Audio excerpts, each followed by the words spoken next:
আজকে আমাদের প্রশ্ন হচ্ছে ডাকাতি ব্যাখ্যা করুন। ডাকাতি বা ডেকয়টি বলতে কী বোঝায় সেটি আজকে আমরা শিখব এবং ডাকাতির কী শাস্তি রয়েছে সেটিও শিখব। ডাকাতি হলো 5 বা ততোধিক ব্যক্তি কর্তৃক দস্যুতা।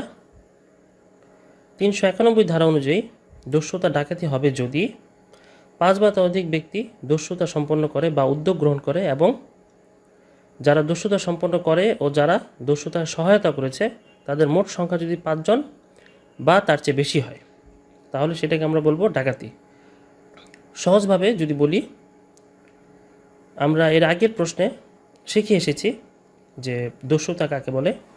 তো সেই দস্যুতা যেই কাজটি, সেই কাজটি যদি 5 জন ব্যক্তি বা তার চাইতে বেশি ব্যক্তি মিলে সংগঠিত করে তাহলে আমরা সেই কাজটিকে বলবো ডাকাতি।